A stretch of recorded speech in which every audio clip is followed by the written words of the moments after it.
Halo teman-teman, jumpa lagi dengan saya Depri Saipullah. Saya akan memberi update soal Timnas Indonesia yang beberapa jam lagi akan main melawan Vietnam.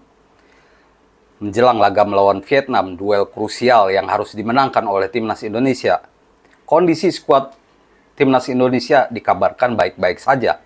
Tapi dari latihan terakhir di Stadion Madia pada hari Rabu 20 Maret kemarin, ada kabar sedikit tidak bagus untuk Timnas Indonesia. Tapi Sintayong dalam konferensi pers kepada media menyatakan kondisi skuad yang ada di timnya tidak apa-apa. Namun saat latihan di malam hari, McClough tampak berlatih terpisah. Dia hanya melakukan peregangan, tidak ikut latihan taktik atau latihan fisik dengan pemain-pemain lain yang ada di lapangan. Kita belum tahu pasti apakah McClough akan absen, tapi dari pernyataan Sintayong tidak disebutkan ada yang absen kecuali 3 pemain ya. Elkan Bagot, Yance Sayuri, dan Jordi Amat. Selebihnya pemain-pemain, 23 pemain bisa main di laga nanti. Terkait McClough, ini akan mencuatkan pertanyaan siapa yang akan menjadi kapten Timnas Indonesia. Soalnya McClough ini diproyeksikan menjadi kapten sebagai pemain senior, paling senior di Timnas. Dia bisa menjadi kapten saat melawan Vietnam karena Asnawi dan Jordi Amat absen.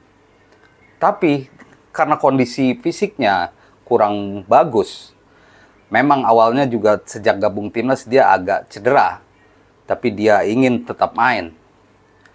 Nah, karena kondisinya tidak bagus, apakah dia bisa benar-benar fit saat melawan Vietnam? Kalau benar-benar fit, dialah yang akan jadi kapten. Tapi kalau tidak, kabarnya yang menjadi kapten adalah Sandy Walsh. Ini karena pemain KV Mechelen ini, klub Belgia ini, tampil dengan Sintayong di sesi konferensi pers. Dia artinya dia akan main.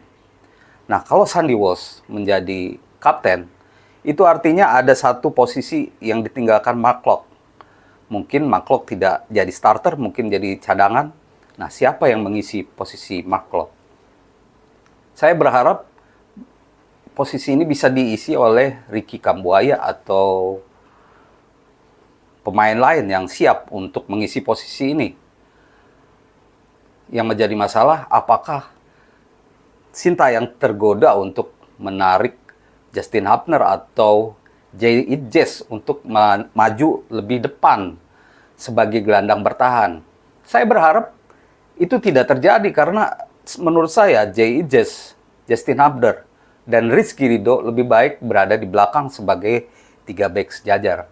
Sedangkan untuk posisi tengah, biarkan saja posisi itu diisi oleh pemain lain yang memang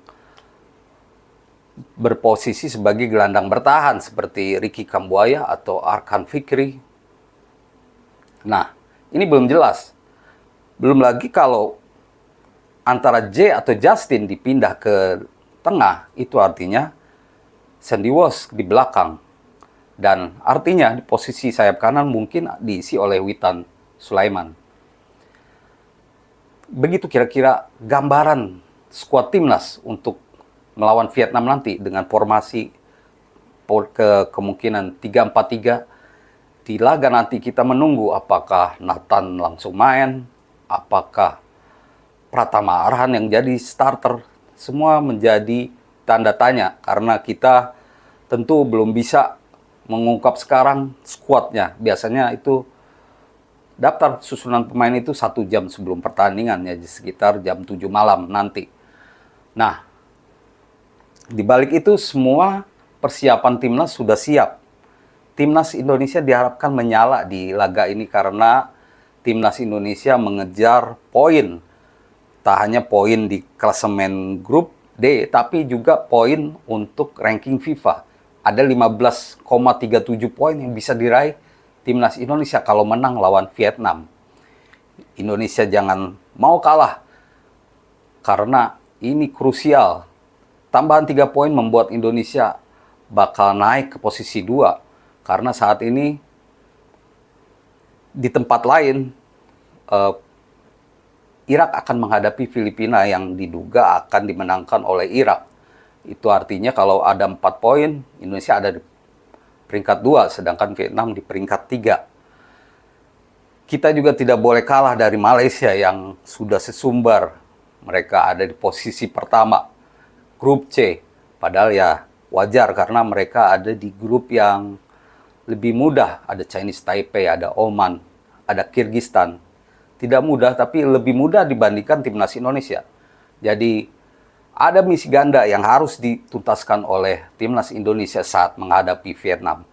Demikian ulasan saya, Depri Saipullah. Semoga menjadi informasi yang baik untuk teman-teman. Terima kasih dan salam olahraga.